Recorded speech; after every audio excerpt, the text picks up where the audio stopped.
Alors bonjour, je m'appelle Guy Lacourse et je suis ici en compagnie de Valentin et d'Alexandre. Valentin et Alexandre qui tous les deux ont fait une expérience particulière avec Dieu, mais pas seulement avec Dieu, avec aussi malheureusement le diable. Ils sont ici pour nous parler justement de cette expérience.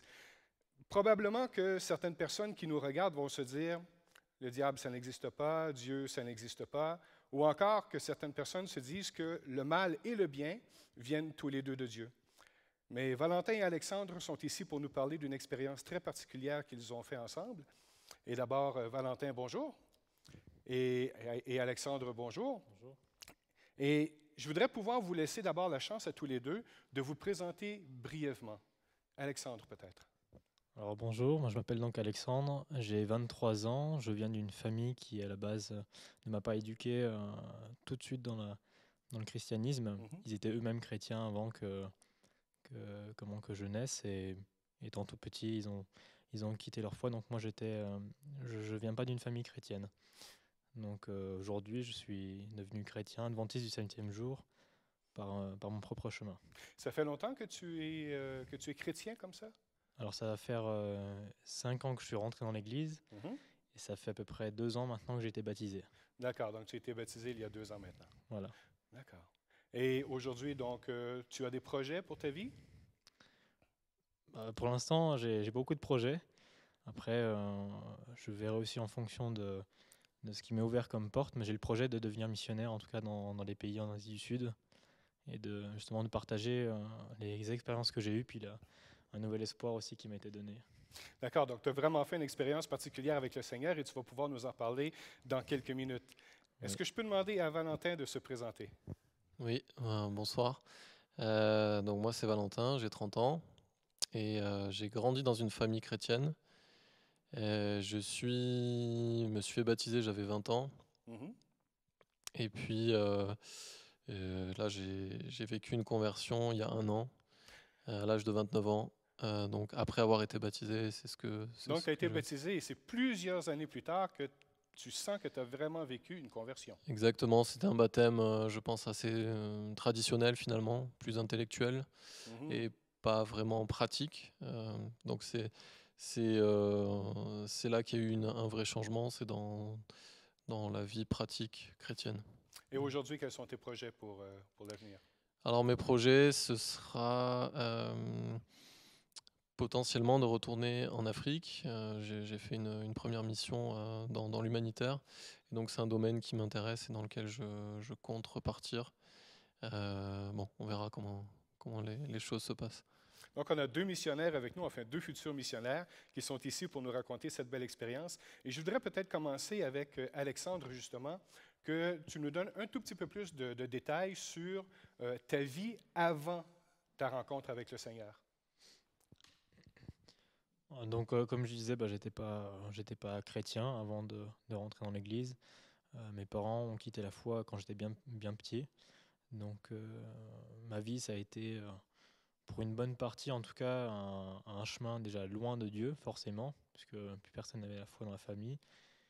Et aussi, assez particulier, puisque mes parents, ayant divorcé quelques temps après, quand j'avais donc 12 ans, ont fini par chercher une autre vie qui est un peu dans le monde, comme celle que tout le monde partage, je pense, hein, à chercher un peu à remplir le manque par l'argent, par les amusements, les distractions, etc. Donc c'était, on va dire, très très anodin au début, quand ils étaient encore dans ce stade où ils cherchaient leur bonheur ailleurs, mais ils ont, on va dire, ils sont rentrés dans un vice où, ne trouvant pas comment remplir, comment dire, ce manque qu'ils avaient, ma mère a fait le pas, en fait, elle, d'aller voir ce que souvent les gens vont voir, des médiums, des voyantes. Ça Mhm. peut paraître banal comme ça, et puis en fait, finalement, c'est ce qui a déclenché tout ce qui s'est passé par la suite, en fait. Et que tu vas nous raconter tranquillement tout à l'heure. Donc, cette expérience, donc non seulement toi avec Dieu, mais il s'est passé quelque chose avec celui qu'on appelle l'ennemi de Dieu, le diable. Et tu vas justement, il y a un lien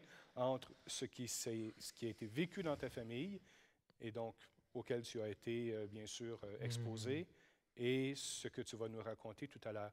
Mais donc, toi, dans ta vie, avant de connaître Dieu, tu recherchais aussi les mêmes choses que tes parents? Alors Ou voilà, tu moi j'ai ressentais toi aussi un vide? Ou...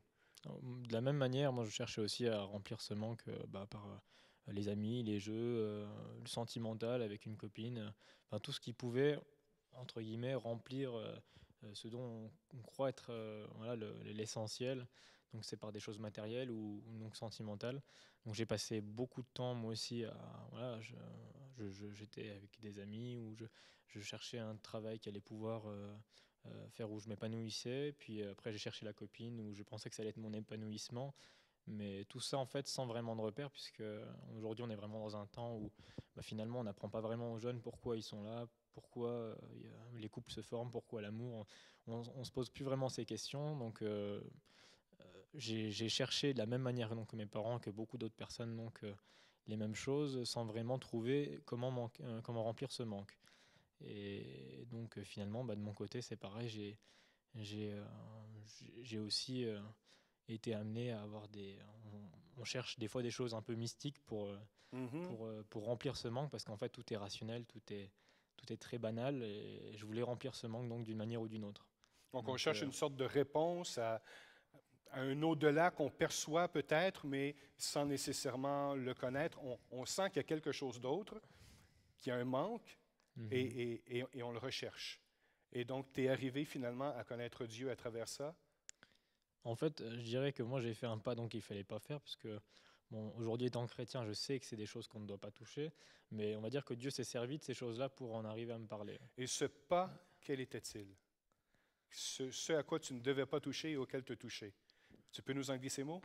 Donc, ça a commencé d'abord par ce moment où mes parents divorcent, où moi, je me retrouve on va dire, à devoir aussi comprendre finalement ce que c'est le couple, la famille, etc.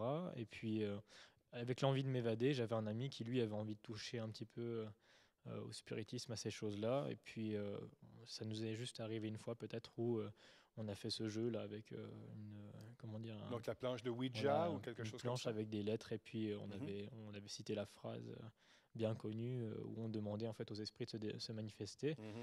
Donc ça a commencé comme ça pour, on va dire, les petites choses. Et puis ce qui a vraiment déclenché le reste, c'est quand donc ma mère a été voir une médium, où là, euh, concrètement, elle était face à une personne qui parlait avec les esprits, en tout cas qui le dit, moi je le crois. Et puis on peut penser des fois que ce sont juste des charlatans, mais quand on voit la suite, en fait, on peut bien comprendre que c'est pas seulement c'est pas seulement des dires, il y a vraiment quelque chose derrière. À partir de là, on a vraiment eu beaucoup de problèmes et ça a déclenché tout ce qui s'est passé par la suite. D'accord. Dis-moi, Valentin, est-ce que toi, de ton côté, tu as eu une expérience un peu similaire? Je rappelle donc que tu as été baptisé à 20 ans, mais tu as vécu une expérience forte avec le Seigneur à 29 ans, donc plusieurs années après. Mais donc, avant ton baptême, autour de ton baptême, un peu après? Alors, moi, c'est différent. J'ai pas eu le même parcours qu'Alex. Pour moi, ça a été, si tu veux, une enfance assez normale, hein, d'un chrétien normal, qui va à l'église tous les week-ends et qui mène une vie plus ou moins correcte, hein. Et là où ça a changé, c'est plutôt à l'adolescence, où j'ai commencé comment dire, à expérimenter certaines choses qui m'ont finalement amené loin de Dieu. Alors moi, c'était plus dans les addictions, hein. Donc les addictions, c'est-à-dire, alors j'étais avec des amis qui étaient chrétiens également, et puis on partageait les mêmes addictions, alors que ce soit cigarettes, cannabis, alcool, pornographie, jeux vidéo violents, etc. Et ces addictions qui nous faisaient rire et qui nous faisaient passer du bon temps sont devenues, avec le temps, des boulets. Et ça comblait aussi un manque que je me retrouvais bien avec Alex quand il parlait d'un vide et d'un manque intérieur. Moi, c'était également ça. Je cherchais à combler un gouffre que j'avais à l'intérieur de mon âme par toutes ces addictions qui procuraient du plaisir, mais éphémère, bien sûr. Donc, une espèce de recherche de bonheur, Exactement, ouais. voilà, mais Je pense que c'est à le bon travers mot. ce genre de choses, alors qu'Alex, lui, c'était plus à travers d'autres expériences Ouais, où tu recherchais justement ce bonheur. Donc, la carrière, la famille, la petite copine, probablement l'argent, ce genre de choses. Mais alors que toi, c'était vraiment au niveau de certaines habitudes de vie. ouais, exactement. Et quand j'ai voulu, alors quand je me suis fait baptiser, ça n'a rien changé. Alors, pendant quelques Hmm. mois, en serrant les dents, j'arrivais à ne pas aller dans ces addictions-là, mais elles revenaient toujours plus fortes. Euh, et puis, il a fallu, bon, après plusieurs années, que je me rende compte que j'étais vraiment esclave. Et c'est le mot, c'est un mot qui est fort, je sais, Esclave. mais c'est un mot, je crois que qui fait du sens pour ce type d'addiction. Et déjà d'en prendre conscience, c'était un premier pas. Et puis après, j'ai essayé par moi-même d'arrêter Mhm. tout. Alors il y avait la colère aussi, enfin, il y avait tout un tas de choses et- qui venaient me pourrir la vie, pour parler franchement. Voilà. Et Mm. finalement, cette expérience que tu as faite avec le Seigneur à 29 ans, qu'est-ce qui a amené cette expérience? Comment tu l'as vécu, cette expérience? Qu'est-ce que ça a changé concrètement dans ta vie? Alors, il y a eu deux déclics. Il y a eu un premier déclic, c'était de quitter mon travail sur Genève. Je cherchais aussi le bonheur dans l'argent. Je ne l'ai pas Mhm. trouvé malheureusement. Enfin, heureusement, parce que je l'ai trouvé ailleurs. Euh, et donc, je suis parti en Afrique, donc en mission humanitaire. Et le premier déclic que j'ai eu, c'était un dimanche après-midi. J'étais en train de lire la Bible et j'étais en train de lire le sacrifice de Jésus, que j'avais compris intellectuellement, mais que j'avais jamais compris dans la pratique. Mhm. Et ce qui s'est passé, c'est qu'il y avait en fait un enfant qui s'est noyé à une centaine de mètres plus loin dans le fleuve au bord duquel j'étais ce dimanche après-midi-là. Et les personnes qui étaient là m'ont demandé ne sachant pas nager, m'ont demandé d'aller dans le fleuve et chercher le corps, avec un espoir de le ranimer. Mhm. Donc j'y suis allé, j'ai fini par le retrouver et malheureusement, on n'a pas réussi à le ranimer. Et ce que m'ont expliqué les locaux donc, qui étaient là, c'est que ce jeune homme donc, de 12 ans était parti aider son frère qui était en train de se noyer. Et, et je venais juste de lire le sacrifice de Jésus. Et donc ça m'a vraiment impacté droit au cœur déjà pour comprendre qu'est-ce que Jésus avait fait pour moi. Ça, c'était le premier déclic. Et il y en a eu un deuxième qui était d'ordre plus surnaturel qui arrivait cette fois en Australie. Ouais. Donc déjà une première fois d'avoir vu ce jeune garçon qui prend le risque, au péril de sa vie, pour aller sauver quelqu'un, t'a fait penser à Christ qui Exact. donne sa vie pour venir sauver la tienne. Exactement, c'était ça. Et ensuite en Australie, Et en Australie, ça a été différent. Alors, ayant compris que je pouvais pas m'en sortir tout seul, en fait, c'est en rencontrant des jeunes chrétiens qui avaient une foi libérée et très proche de Dieu, qui se cachaient pas pour faire tout un tas de choses parce qu'ils en avaient pas besoin. Ils étaient mhm. libérés en Christ. Et ça m'a interpellé. Je me suis demandé pourquoi moi je pourrais pas vivre ce que eux ils vivaient. Donc ils étaient juste heureux de Voilà. vivre leur foi. Exactement, ils avaient rien à cacher parce que ils n'avaient pas besoin de toutes ces choses qui, moi, m'emprisonnaient depuis si longtemps. Et j'ai creusé, ils m'ont partagé leurs expériences, on m'a parlé alors du jeûne, de la repentance, Mm. des mots qui me paraissaient incohérents pour moi parce que déjà chrétien, déjà baptisé, je ne voyais pas l'intérêt. Enfin, c'est un certain orgueil spirituel, je pense. Mais... Déjà baptisé, et le mot repentance Mhm. était quelque chose que tu découvrais. Exact. Je le connaissais, disons théoriquement, mais pour moi, c'était déjà acquis, en fait, Mhm. puisque j'étais baptisé. D'accord. Voilà. Et donc, j'ai creusé, j'ai cherché dans la parole de Dieu, j'ai aussi jeûné et prié, et tout ça, c'est un processus qui a pris 1 mois et demi. pour un soir, concrètement, faire cette prière qui a été une prière de délivrance, où j'ai donné concrètement ma vie à Jésus. Je lui ai dit, voilà, maintenant je te donne ma vie, je veux plus revenir en arrière, je veux plus revenir dans toutes ces choses qui me rendent esclave. Et je lui ai demandé expressément de faire quelque chose pour me sortir de là, quoi, pour me sortir de ces addictions. Et je suis parti me coucher. Hein, je ne savais pas ce qui allait se passer le lendemain. Et c'est donc le lendemain matin à 7 heures du matin environ où je me réveille. Il y a cette atmosphère très pesante dans la chambre où je dormais. Et je pouvais voir, je pouvais entendre, mais je ne pouvais pas bouger. Et donc j'ai commencé à vraiment paniquer, à, à essayer de bouger, mais bon, j'étais vraiment paralysé sur mon lit.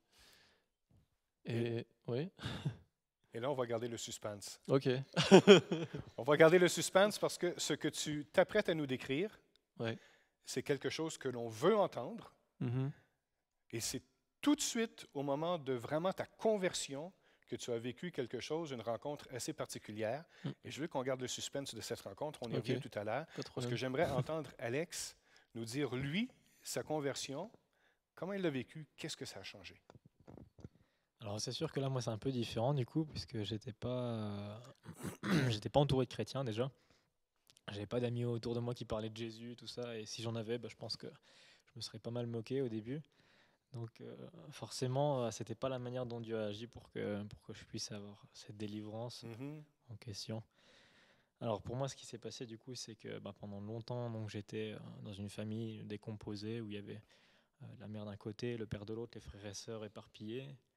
Et je me suis retrouvé en fait à devoir refaire ma vie tout seul, quoi. J'avais besoin de temps aussi. Et puis il y a un moment donc qui est arrivé où avec ma mère, donc je vivais avec ma mère. Et puis juste après qu'elle ait finalement fait un pas qu'il fallait pas, d'aller voir une voyante et de demander des choses sur son avenir sentimental, sur ma vie à moi. Elle avait vu des choses vraies. Elle lui a demandé qui elle rencontrerait, ce que je ferais moi plus tard. Et effectivement, ce qu'elle avait prédit pour moi plus tard s'est bien réalisé. Mais après cet entretien qu'elle a eu avec cette femme, ma mère lui demande, mais comment vous faites pour savoir l'avenir des gens comme ça? Et la voyante lui dit, écoutez, je parle avec les esprits. Donc ma mère étant un peu, voilà, un peu indécise sur ce fait de parler avec des esprits, c'est pas vraiment quelque chose qu'elle avait fait avant. Et puis elle ne pensait pas que quelqu'un pouvait le faire, donc elle n'a pas voulu approcher plus, elle est sortie. Et il s'est quand même avéré que ce qu'elle avait vu, cette femme, ou en tout cas ce qu'elle avait entendu, on ne sait pas trop comment ça se passe, mais ça s'est bien réalisé. Ma mère a rencontré les gens dont cette femme avait parlé, et moi je suis donc plusieurs années après rentré dans la filière professionnelle qu'elle avait décrite. Mhm. Juste après, c'est là où en fait a commencé, on va dire, tout le processus, c'est que juste après avoir été voir cette femme, on a eu des grosses manifestations dans l'appartement. Manifestation. Qu'est-ce que Voilà. tu veux dire par manifestation? Donc c'est des choses que, on va dire, il y a des scientifiques qui vont appeler ça par hallucination ou même hallucination collective quand il y en a plusieurs qui la voient. Donc, tout ce qu'on appelle le paranormal. Voilà, le paranormal, c'est des choses qui sont pas rationnelles. Mhm. C'est pas des choses qu'on voit tous les jours aussi.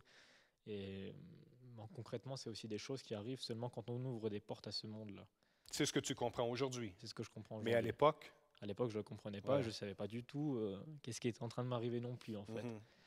Donc ces choses, c'était entendre marcher autour du lit la nuit, la journée, c'était voir des objets qui passaient d'une pièce à l'autre. Ah oui, à ce point.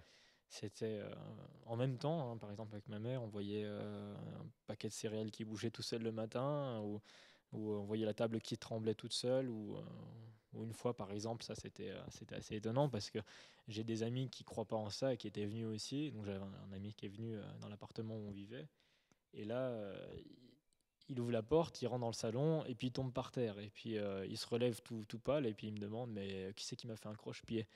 Et moi je lui dis j'en sais rien, je suis assis sur le canapé, je peux pas deviner quoi. Et donc il est plus jamais revenu, entre parenthèses, dans cet appartement. Et donc ça, moi je voulais pas lui dire ce que c'était parce qu'en fait c'était très tabou. On est aussi en France où ce sujet du paranormal est très très tabou. Mhm. Et même avec ma mère, quand ces choses nous arrivaient, on n'en parlait quasi jamais aussi de peur que de rentrer dans le vif du sujet et que ces choses ne se reproduisent encore. Donc ou de passer pour des personnes un peu barjots. Voilà, parce que c'est aussi la manière dont on est traité quand on parle de tout ça. Les Ouais. gens pensent qu'on a des troubles psychologiques ou des choses comme ça, alors que en fait pas du tout, quoi. C'est des choses qui arrivaient même donc à des gens qui ne faisaient pas partie de notre cercle et qui venaient et puis qui pouvaient vraiment constater qu'il se passait des choses comme ça. Et ce sont ces choses-là qui t'ont amené à penser à Dieu ou comment ça s'est passé? Alors oui, parce qu'en fait, au bout de plusieurs mois, quand c'est ça tous les jours et toutes les semaines, je commence à me poser des questions sur la vie, sur le surnaturel. Est-ce qu'il y a des revenants? Est-ce qu'il y a des gens qui viennent de l'au-delà? Je sais pas. Est-ce que ça existe? Est-ce que ça existe? Voilà. Donc moi j'avais bien les effets sous mes yeux de manifestations, de choses paranormales. Ça m'est aussi arrivé une fois où j'ouvre la porte de ma chambre en rentrant de l'école à 13 ans. Donc, comme tous les enfants, voilà, je vais pour aller dans ma chambre. Et là, la chaise de bureau s'envole toute seule et puis elle est secouée en l'air. Donc là, je ferme la porte, je reviens plus tard. Je sais pas si je l'ai rangée. C'était des choses qui arrivaient régulièrement dans mon quotidien, quoi. Donc ces choses-là, pour moi, c'était mon quotidien. Et tu as vécu ça pendant combien de temps, à peu près? Avant qu'il y ait ce déclic, ou en tout cas je fasse un pas vers Dieu pour que lui en fasse un aussi vers moi par la suite, il s'est passé 6 mois. Donc 6 mois quand même où des manifestations, je comprends, assez intenses, présentes au point où vous pouviez être 2 personnes, ta mère et toi, faire la même expérience, voir la même chose qui se manifeste, et même des gens qui n'ont rien à voir avec ta famille, avec toi, avec ta mère, venir à la maison et aussi être, entre guillemets, victime de ce genre de manifestations. Donc, c'était assez intense pendant 6 mois. Voilà, c'est ça. C'est que pendant 6 mois, moi, j'étais vraiment paralysé. J'avais 13 ans en plus, donc j'étais tout seul dans l'appartement. Souvent, ma mère partait en soirée ou avec des amis. Et moi, je me retrouvais à subir ça, quoi. J'étais vraiment paralysé. Je ne pouvais pas passer une journée ou une soirée tout seul dans cet appartement sans avoir peur, quoi. Et rien que d'en reparler, je me dis, punaise, heureusement, j'en suis sorti. Parce que c'est vraiment... Je pense qu'il y a des gens il y a beaucoup de gens qui l'ont vécu et qui peuvent comprendre de quoi je parle. C'est un peu ce qu'il disait Valentin tout à l'heure. C'est cette présence, en fait, très, très oppressante, très pesante qu'on sent dans une pièce. Ça arrivait que des fois, j'étais en train de jouer à un jeu, une Game Boy ou quoi, et puis tout d'un coup, je sentais voilà, des êtres autour de moi qui m'observaient, qui étaient là avec une intention très, très malfaisante. Et pendant que j'étais en train de jouer, rien autour de moi, de manière physique, n'aurait pu faire comprendre pourquoi je m'arrêtais d'un coup. Mais en tout cas, moi, après avoir senti ça, j'étais stoppé. Et j'étais complètement paralysé d'une manière complètement incompréhensible, puisqu'il n'y avait rien qui se passait réellement sous mes yeux. Mais je sentais cette présence, en fait, et c'était très, très, très oppressant. Il y avait aussi le fait que des fois, oui, c'était avec ma mère, on entendait en même temps marcher, et là, je sentais vraiment que voilà, c'était très intense, quoi. C'était des choses qui arrivaient toutes les semaines, et pendant 6 mois, oui, c'était très très compliqué. Et même le voisin d'en dessous nous avait déjà dit une fois en sortant de l'appartement, il nous dit, mais qu'est-ce que vous avez à marcher la nuit comme ça, toute la nuit? Je vous entends marcher en haut de chez moi et je comprends pas pourquoi. Alors, je ne voudrais pas que les gens qui nous regardent se mettent à paniquer tout à coup parce que tu as connu une délivrance quand même. Mais je veux justement savoir comment est-ce que ça s'est passé, ce cheminement, ce contact avec Dieu. Alors ça, c'est ce qui a été du coup pour moi le plus fort, c'est qu'en 6 mois, j'avais encore jamais prié. J'étais encore à la phase où on se pose la question, qu'est-ce que c'est? Du coup, j'avais pas encore pris la décision de demander à un Dieu s'il en existait un. À l'époque, je savais pas.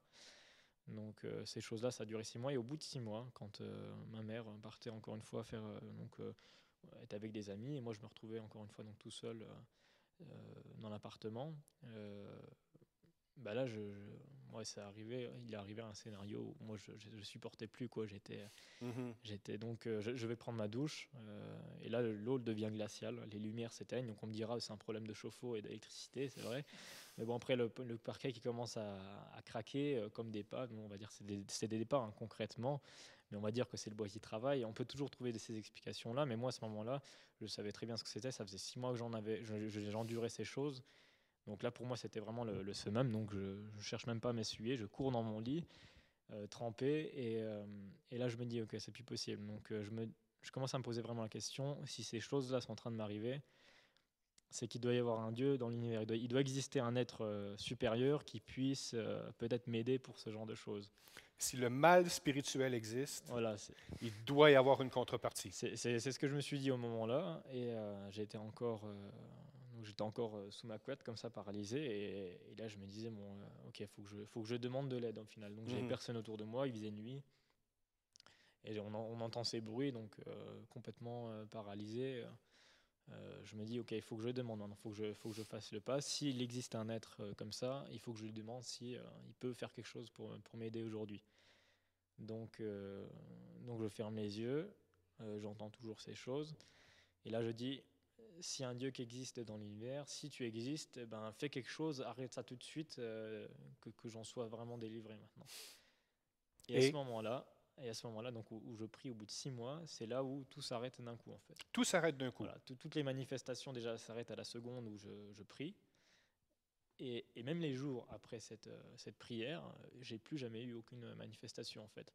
Donc ça pour moi ça a été la première révélation, c'est qu'il y avait bien un Dieu qui venait de m'écouter, sachant que je n'avais pas parlé à voix haute mais dans ma tête en plus.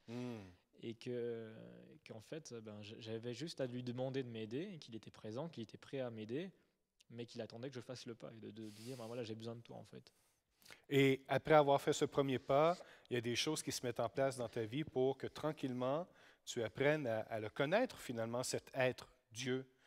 Et donc, j'imagine que tu as cherché dans la Bible ou tu as rencontré des gens qui t'ont aidé à faire un cheminement parce que, éventuellement, tu en arrives à un baptême. Voilà, à la fin, j'en suis arrivé à un baptême. Après, c'est vraiment écoulé plusieurs années avant que je prenne la décision de faire un pas concret vers lui. Parce que, bon, un peu comme Valentin, il l'a fait, c'est qu'il était dans l'église et il a fait son expérience même hors de l'église pour arriver à la conversion. Je pense qu'on a tous besoin de choses concrètes pour vraiment faire un pas. Moi, c'était déjà très très concret, mais j'avais encore besoin d'autre chose. Et finalement, j'appelais souvent Dieu quand ça m'arrangeait. Quand j'avais des problèmes, eh ben, j'appelais Dieu. Quand ça n'allait pas, j'appelais Dieu. Et finalement, oui, ça m'arrangeait bien, puisque finalement, il se passait des choses qui pouvaient montrer qu'il était présent. Mais c'est pas pour ça que pendant toutes ces années, jusqu'à donc 19 ans, je fasse un pas où je lui demande d'être présent dans ma vie concrètement, quoi. Mais jusque-là, oui, j'avais pas vraiment de contact en même temps, j'avais pas d'amis chrétiens, j'avais pas de famille chrétienne, je gardais tout ça pour moi. C'est des questions en fait à partir du jour où il s'est passé cette manifestation et où Dieu est intervenu après que j'ai prié. J'ai eu des milliers de questions que je me suis posées en fait sur Dieu, sur son existence, qui il est, qu'est-ce que sont ces choses qu'il a arrêtées. Et j'avais pas de réponse en fait. Donc pendant des années, j'avais des fausses croyances aussi. J'avais appris à connaître Dieu en fait à travers le fait que dans la Bible et ce que j'avais entendu quand j'étais plus petit, Dieu aurait envoyé son Fils qui était mort et ressuscité pour nous et qui était là par amour en fait. Donc ça, c'était une idée qui forcément me plaisait. Et donc que Dieu était là par amour. Voilà, ça c'était l'image que j'avais de Dieu, mais énormément faussée aussi avec toutes les fausses doctrines qu'on met autour de lui, comme un Dieu méchant qui nous envoie en enfer si on n'est pas gentil, etc. Donc j'approchais très doucement Dieu parce que j'avais aussi peur qu'il me découvre trop. C'est un peu, je sais pas comment dire, c'est un peu comme la tortue qui a peur d'être repérée par ses ennemis, qui se cachant dans sa carapace, elle croit qu'on la voit pas, mais elle est bien là. Et je vois ça aujourd'hui comme de la même manière qu'à cette époque de ma vie où en fait je voulais pas trop me dévoiler à Dieu parce que j'avais peur qu'il rentre dans mes jardins secrets qui n'étaient pas toujours très beaux. Hein. Voilà, j'avais une vie pas de débauche complète, mais en tout cas je suis parti plus tard. Donc avec des amis, on a fait pas mal de bêtises aussi. Et ces choses-là, j'avais pas forcément envie de les inclure dans ma relation avec Dieu. Ouais. Parce que je savais pas qui il était aussi. Mais finalement, si on s'approche maintenant du moment du baptême, tu as fait des rencontres qui t'ont amené à le connaître mieux, ce Dieu, et à lui donner ta vie. Pour moi, ce qui m'a aidé le plus, ça a toujours été la prière en fait, parce que la prière. À 18-19 ans, j'étais pas encore en chemin d'aller vers Dieu. J'avais toujours une croix autour du cou. C'était un peu de la superstition. J'avais l'impression en finale, que quand il se passait quelque chose, je la serrais comme ça dans ma main, et puis je pensais que c'était rassurant pour moi déjà psychologiquement. Que l'objet te protégeait. Voilà, c'est ça. En fait, j'avais mis la demeure de Dieu dans ma croix en métal, quoi. C'était quelque chose que beaucoup de chrétiens font, mine de rien.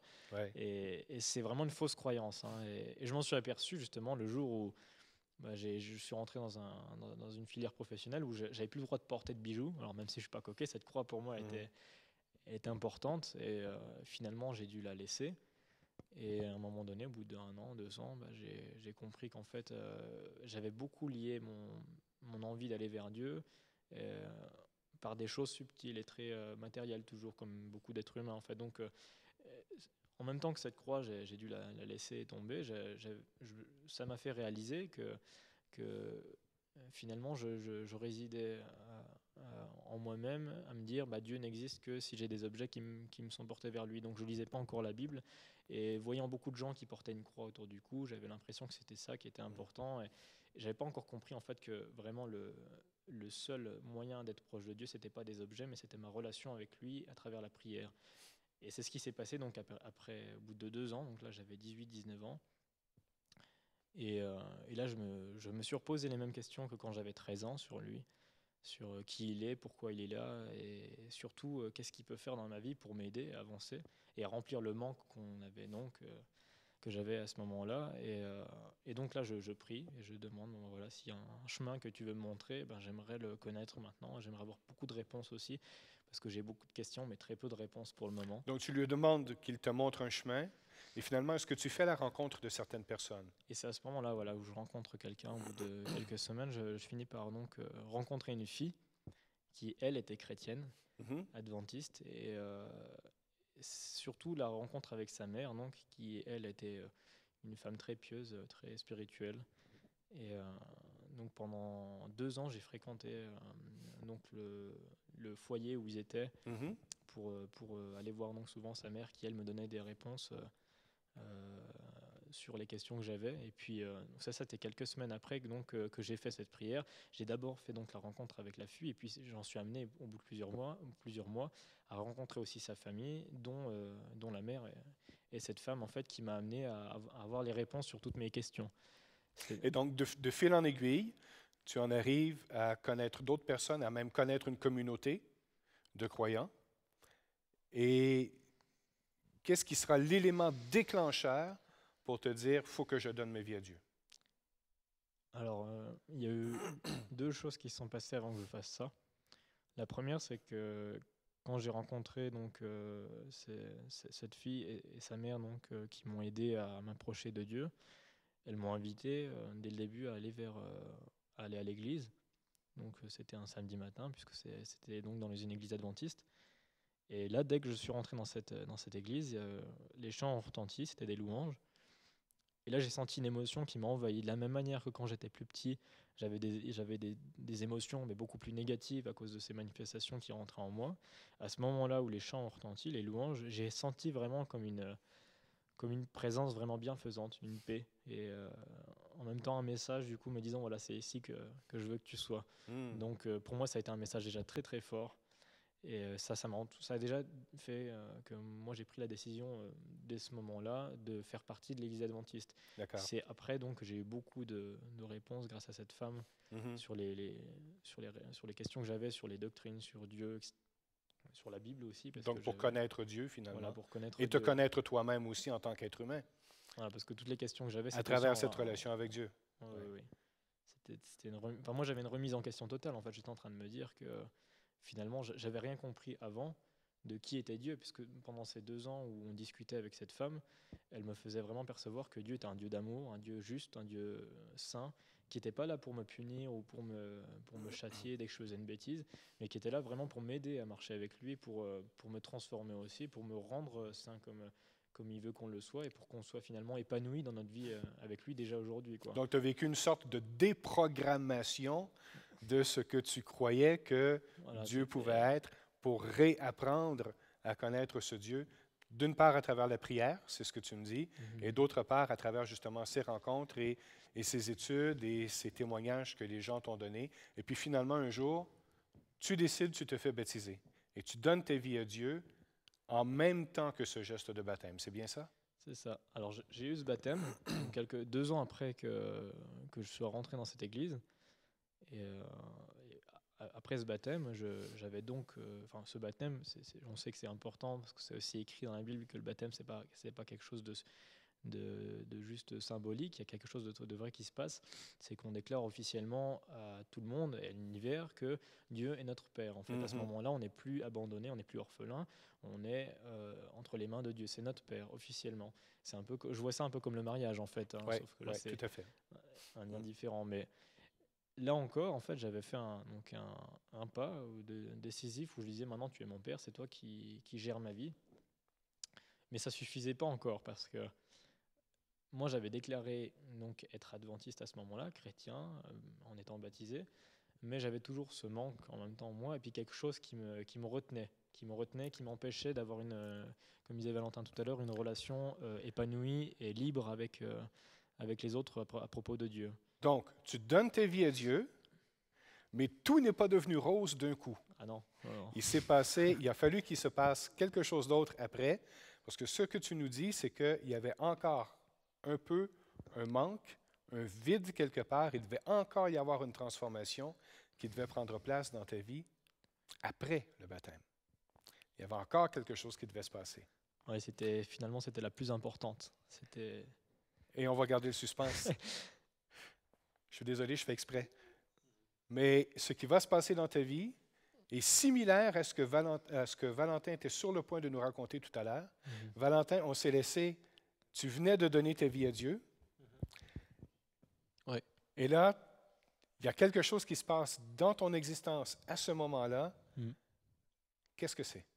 Alors, c'est très concret ce qui s'est passé, même si ça paraît complètement fou, mais le soir où je donne ma vie à Dieu, donc je fais cette requête de dire voilà, je souhaite que tu t'engages envers moi pour me sortir de là où je suis et que je ne revienne pas en arrière en fait. Et que tu sois délivré de ces addictions. Exact, voilà. C'était ça en fait. Moi, pour moi, revenir en arrière, c'était revenir à toutes mes addictions qui me maintenaient prisonnier depuis trop longtemps. Et donc le matin, je me réveille avec cette présence lourde dans la chambre et donc un état de paralysie où je pouvais voir, je pouvais entendre, mais je ne pouvais pas bouger. Un état de paralysie. Oui, c'est-à-dire j'essayais de me battre pour bouger, mais c'était impossible. Alors bien sûr, j'ai pas du tout rigolé sur le coup. J'étais complètement paniqué et impossible de bouger. J'essaie d'appeler aussi mon colocataire qui était dans la chambre d'à côté, mais ma voix était aussi coincée. Il me restait plus que mon esprit pour prier, appeler Jésus-Christ pour me sortir de là.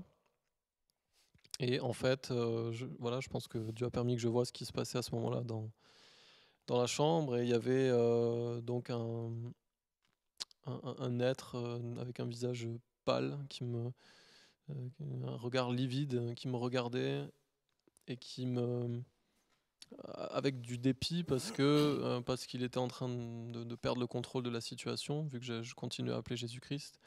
Et il avait ce visage sans expression, un regard vide et juste quelques secondes après, il disparaît. Je l'entends marcher, sortir de la chambre et je sors de ma paralysie à ce moment-là.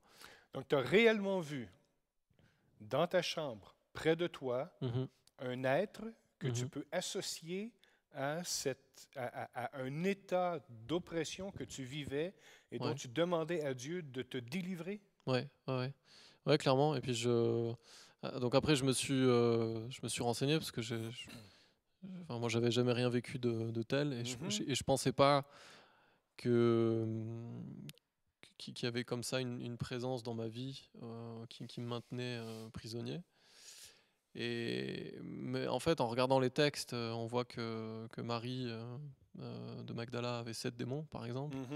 On voit que Jésus, même dans une église, quand il commence son ministère, enfin dans une synagogue, pardon, il y a une personne qui est assise dans l'église et puis il chasse le démon de la personne. Les évangiles, effectivement, qu'on trouve dans la Bible, Ouais. nous racontent des expériences, justement, de Mhm. délivrance, où, justement, des êtres sortent Ouais. de ces êtres humains. Et toi, donc, tu dis que tu ressens que tu as vécu quelque chose de semblable. Ouais, je pense parce que c'est clair, parce que c'était clairement, c'était pas un visage d'ange, hein, ça c'est sûr, que j'ai vu.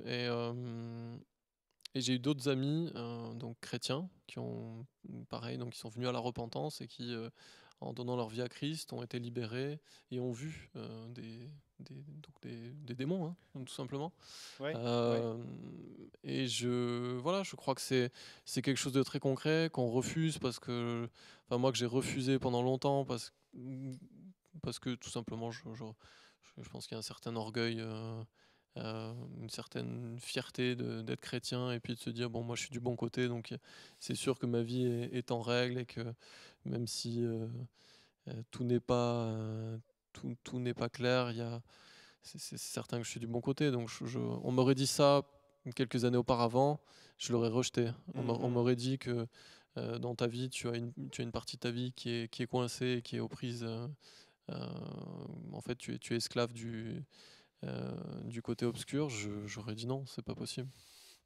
Parce que tu étais chrétien, Ouais. parce que tu étais dans l'Église, parce que tu étais même né dans une famille chrétienne, Exactement. parce que l'Église dans laquelle tu es né, à laquelle tu appartiens toujours aujourd'hui, est une Église qui étudie beaucoup la parole de Dieu, Ouais. qui a beaucoup de connaissances. Et donc, tu te disais, c'est juste pas possible qu'il y ait encore des esprits mauvais qui puissent être en moi, dans ma vie, et avoir quelque part un contrôle sur ce que je vis. Ouais, exactement. Et donc je suis tombé de haut.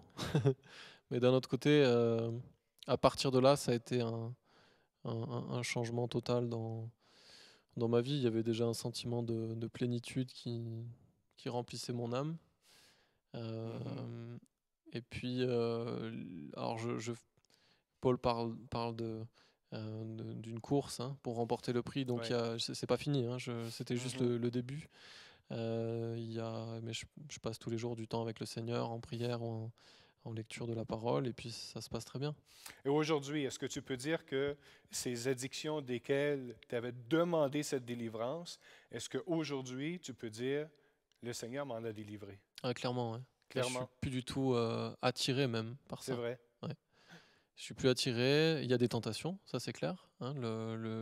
Le diable est un lion rugissant qui rôde. rôde. Donc il vient toujours me tenter, mais c'est plus du tout c'est plus du tout de l'esclavage en fait. Maintenant, c'est juste c'est plus en moi en fait, c'est à l'extérieur. Donc ça vient de l'extérieur, mais si j'entretiens cette relation et ce feu avec Jésus-Christ, il repousse ces attaques. Excellent. Et je crois qu'Alexandre a vécu quelque chose de semblable lui aussi. On va lui repasser le micro. Et je vois qu'Alexandre il y a de l'émotion à l'heure actuelle. Alexandre, toi, après ton baptême, tu nous disais que tout n'était pas rose, tout n'était pas beau, parce que toi aussi, tu as vécu quelque chose de particulier. Ouais, moi c'était pareil que pour Valentin. En fait, j'étais jusqu'à ce que je fasse ce pas où je demande à Dieu d'agir à un moment précis. J'étais toujours soumis à des addictions, les mêmes que Valentin avait.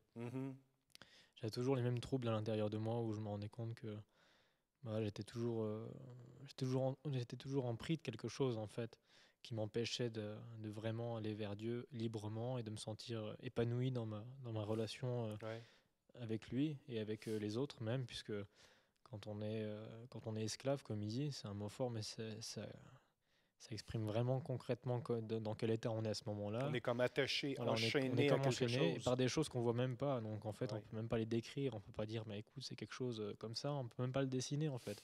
Donc on ressent quelque chose, mais nous-mêmes, on trouve pas des mots pour le décrire, puisqu'en fait, on se rend pas compte que c'est des chaînes qui viennent d'une entité, de quelque chose qui n'est pas naturel.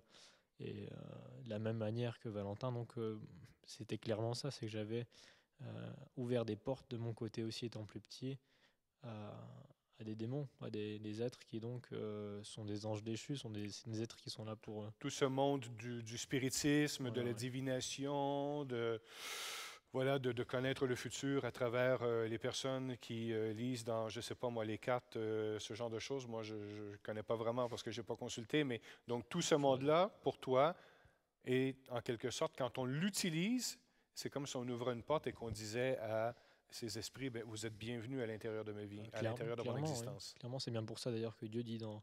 Alors je ne sais plus la référence, mais c'est bien dit dans un verset, n'allez pas voir les diseurs d'avenir, les astrologues, les magiciens, etc.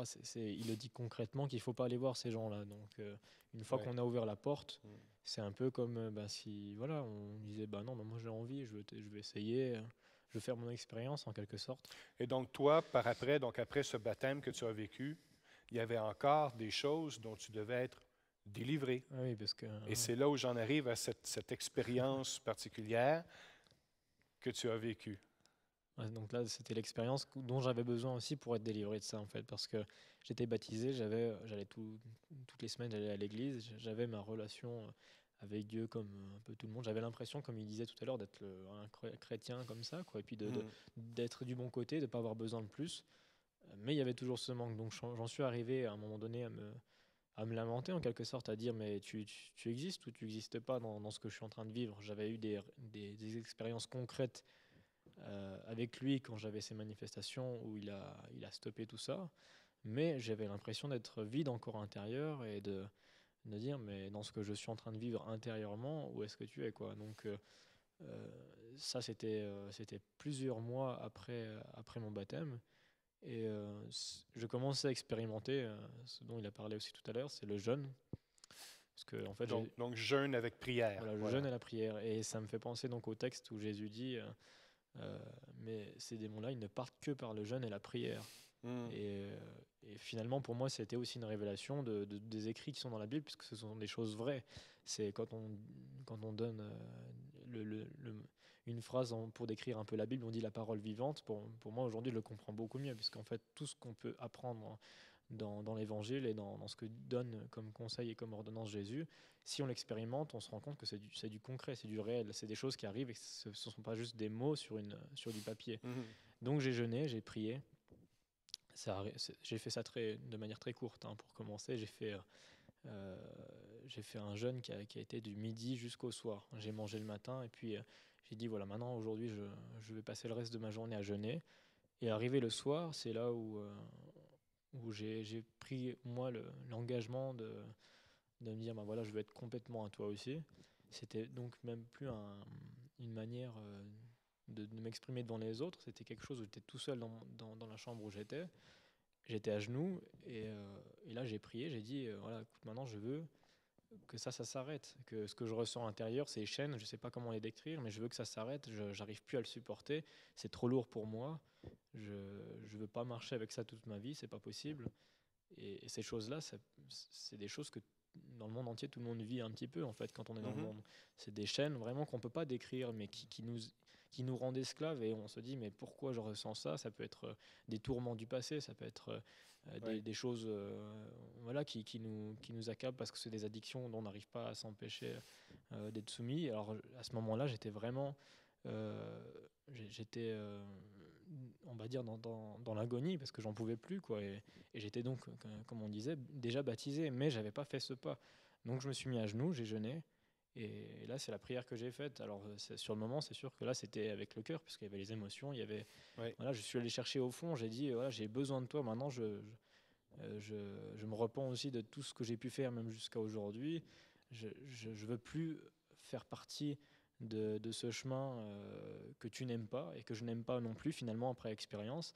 Je veux plus en faire partie. Je veux faire quelque chose de nouveau, de pur, de sain et quelque chose qui va surtout m'apporter le bonheur. C'est ça qu'on cherche, quoi, c'est le bonheur. Donc vraiment un cri vers le Seigneur pour connaître quelque chose de différent, pour vraiment connaître la relation avec Dieu.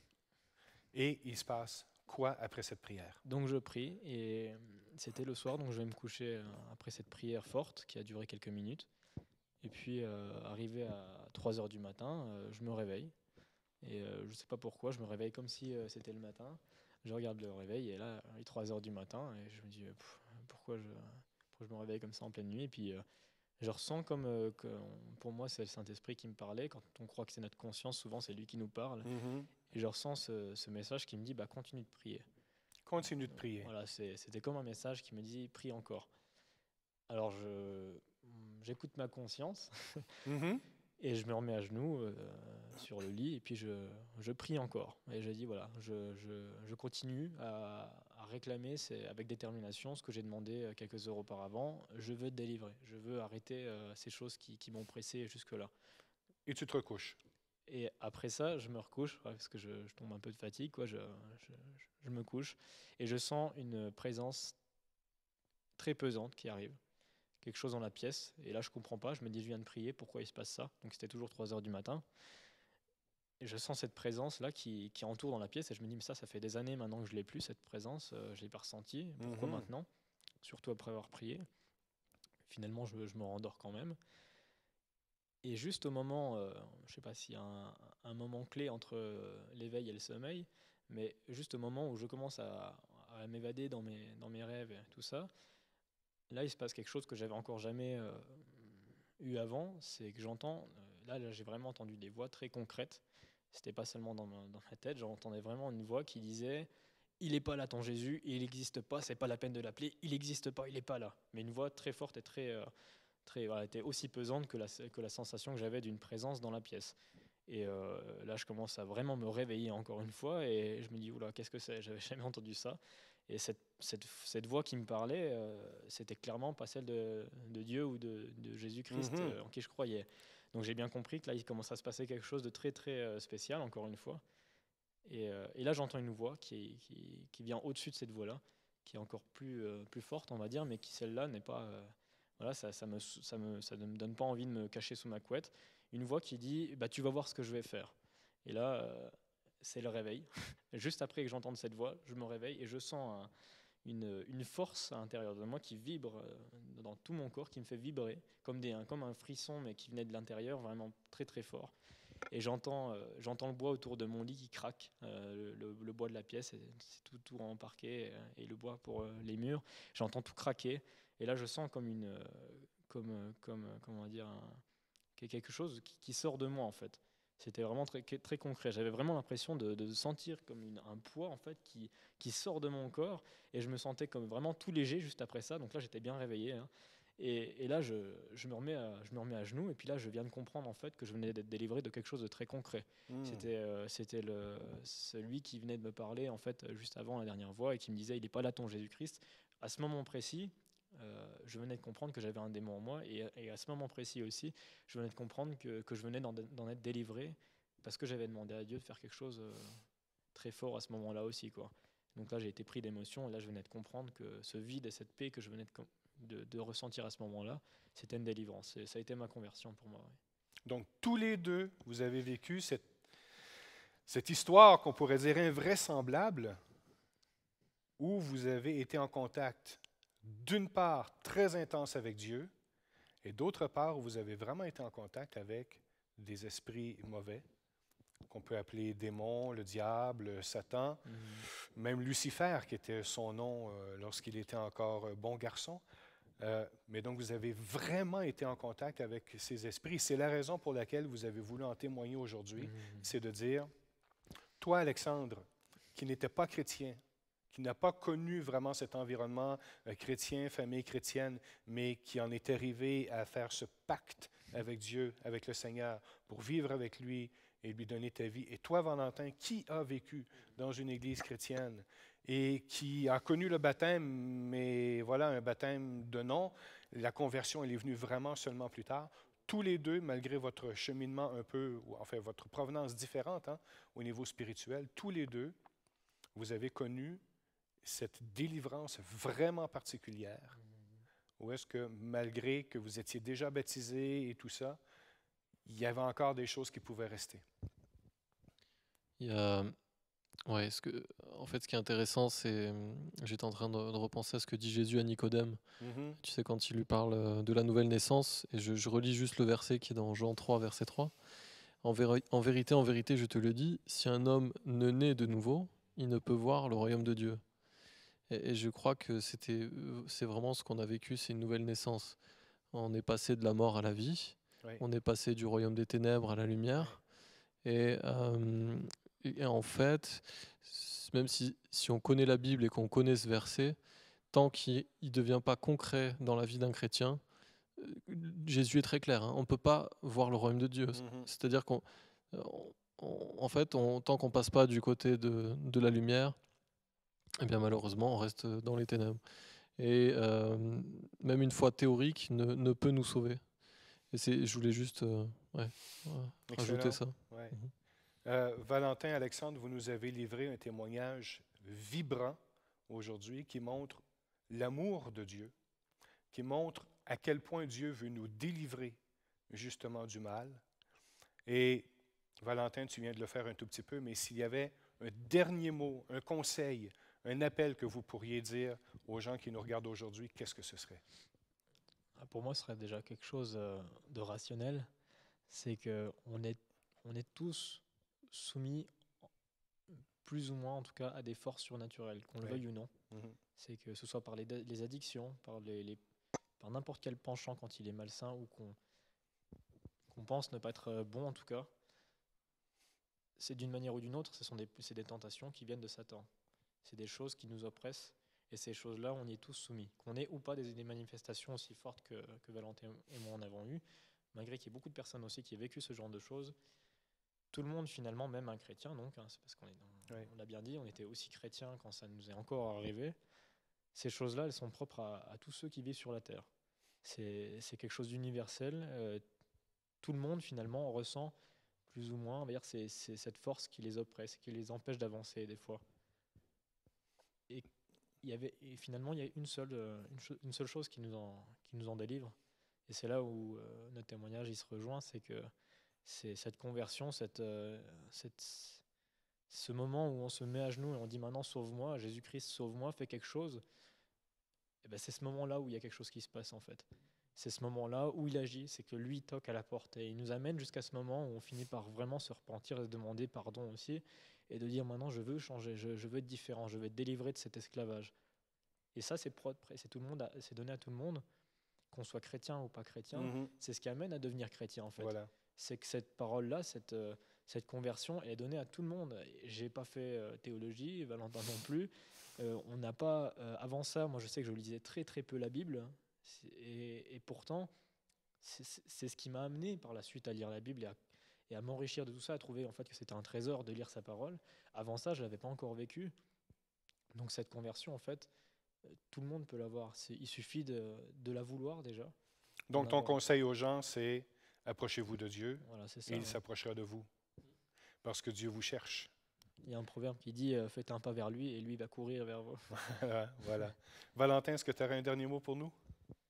Oui, moi c'est clairement un message d'encouragement Mhm. pour tous ceux qui sont esclaves, parce que y en a beaucoup qui Ouais. se cachent pour faire ce qu'ils ont à faire et qui croient que c'est impossible d'en sortir. Et moi je voudrais vraiment leur laisser un message d'encouragement, leur dire que c'est possible, pas par soi-même, pas par nous-mêmes, mais par Jésus-Christ, parce qu'il est vivant.